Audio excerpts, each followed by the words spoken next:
Good evening to all of you. First, let me thank the organizers for giving me an opportunity to meet so many friends. And above all, I must mention I have a great friend here, Mr. Satish Chand, who is from DSP, but in the NIA. We had the great occasion to work jointly, develop the police portal for the Trivandrum city, which is even today used, and with won awards. I must really give a appreciation to that because that was also a different aspect of security. There is. Okay. Now let me come back to a point. The first concern I have is, do we have a professional approach or an academic approach to deal with security? I think we need to evolve certain models, data models or whatever. What is data? Who owns data? Point is, data ownership can never be a clear thing. However, every data has multiple attributes, and different attributes, different parties may have right to own it. Let me give an example. Take a patient medical record, electronic medical record of patient. You got a lot of detail. It may be linked to, say, a unique ID situation. Now, unique ID is coming from something else, some other source, and the patient medical record may be in a futuristic record. I'm not talking about the existing hospital information system. Let us say we develop a standardized schema, as we call it, which is a composition of the various attributes of the patient, the address, the certain data about the health, and various other things, maybe even their economic status, and it contains lots of information. Some of the informations are very sensitive and personal to the individual, that should respect the personal data space that Pavan was just a while mentioning ago. But there are some of the data, like for example, this person is suffering from a particular class of disease, and the person is in an age group of certain such. He is in a certain geographic location or in an occupational situation. Now, such kind of information must be accessible for public health or community health. So, when you architect a data space for say this thing for services, the security aspect should allow legitimate use.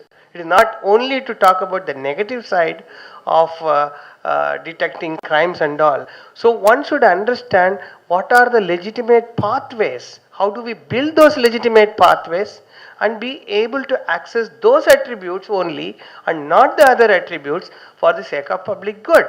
Then I can have a community health database and intervention in public health situations and so on. Note that the public health management is an entirely different entity, and that will be under maybe in the rural health mission or others, they may be bothered. Whereas the home and the health care aspect will be belonging to the hospital, clinic or the doctors concerned and all. And above between these two, it is the patient who is there and his private information is there. So data is intended to enhance the services. You will see similar kind of situations arising.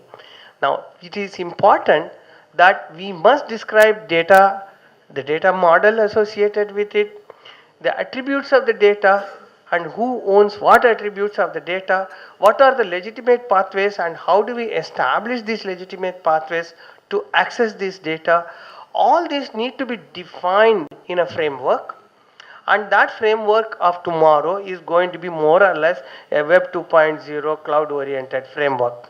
This is a tremendous opportunity and a challenge for all the academics, the industry, the e-governance and all. Today's e-governance still has a kind of client server kind of attitude. We should get out of that. So industry is still thinking, I think we have to go to a, how do we build secure constructive frameworks, legitimate frameworks on a Web 2.0 enabled environment where I am going to use data from multiple areas like a unique ID on one side, the health record on the other, and maybe the occupational data of the person on the third side and so on, and be able to compose such kind of spaces so that I can say instead of health insurance, which is rather corrupting the healthcare system, I'll be able to introduce health assurance systems. Okay, the assurance was the one Dr. Subramaniam keeps on harping about. He was also mentioning here. And assurance cannot be built unless we define legitimate pathways of access. These legitimate pathways may take various Web 2.0 constructions. because we are going to deal with federated databases. Your own composite data is going to have components of data coming from different data entities. They are going to be owned by different e-governance entities, a hospital entity, maybe the municipality or your employer, the agencies, and so on. So if we successfully build, I believe it is going to usher in tremendously new capable economic benefits. Okay, so one should look at security is not merely for only arresting crime and criminal detection. It is important to build the legitimate part of the economic processes. This is very important in many public situations. It's about time the e-governance is taught or taught or whatever or researched upon in many more professional ways. I think if we can construct that way, for example, take a farmer. I want the farmer attribute. I should be able to aggregate 1,000 farmers and their data in a space so that I can make them cooperate and build a supply chain to an agri enterprise, and that agri enterprise is managed to reach a retail sector, and the farmer is a shareholder of the agri enterprise.